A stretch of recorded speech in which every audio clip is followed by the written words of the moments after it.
छोटे बेटे विजय की शादी करवा देती है।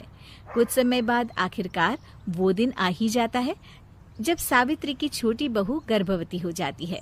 सावित्री इतनी खुश हो जाती है कि वो बच्चे के जन्म से पहले ही सारे मोहल्ले में ढिंढोरा पीटने लगती है।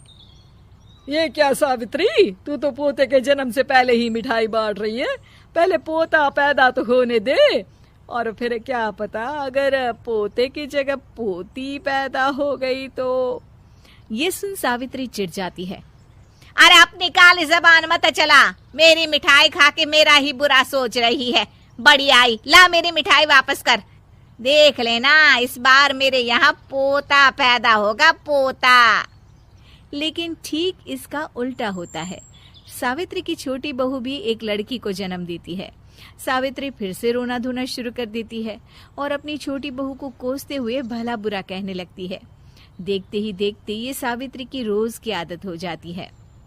एक दिन उसकी इस आदत से परेशान होकर विजय अपने भाई अजय से कहता है, भैया, माँ खुद एक औरत होकर हमारी बेटियों को पसंद नहीं करती, उल्टा उन्हें रोज कोसती रहती है। मुझे माँ की यह आदत बिल्कुल पसंद नहीं आती। अरे तू ठीक कहता है, मैं भी अब माँ से तंग आ गया हूँ। अच्छा, तो अब तुम दोनों इस तरह पीठ पीछे मेरी बुराई भी करने लग गए हो। नहीं माँ, हम चाहते हैं कि घर में शांति बनी रहे। हमें हमारी बेटियाँ बहुत प्यारी है। मैं नहीं चाहता कि वह तुम्हारे ताने सुन सुन कर बड़ी हो, और इसीलिए हम दोनों ये घर छोड़कर चले जाएंगे। हाँ माँ, मैं भैया की बात से सहमत हूँ। जब तुम इस घर में अकेली रहोगी तब तुम्हें अपनों की कीमत का एहसास होगा।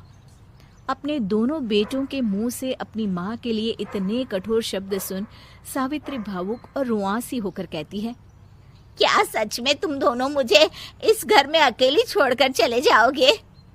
हाँ माँ। हाँ माँ, अब पानी सर के ऊपर जा चुका है। मैं तुम दोनों के बिना नहीं रह सकती। अपनी सास के आंसू देख अजय और विजय की पत्नी अपने पतियों से लड़ पड़ती है। अरे जिसे जाना है वो जाए, मैं माँ जी को छोड़कर कहीं नहीं जाने वाली। भाभी, आप ये क्या कह रही हैं? वही जो तुम सुन रहे हो। दीदी बिल्कुल सही कह रही है।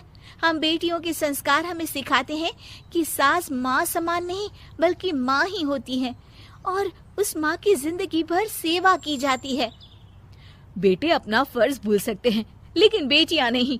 आप दोनों शौक से जा सकते हैं। माँ जी, हम दोनों के रहते आपको किसी बात की फिक्र करने की जरूरत नहीं। फिर क्या था, सावित्री के ऊपर छाए बेटों के घमंड के बादल उसकी बेटी स्वरूप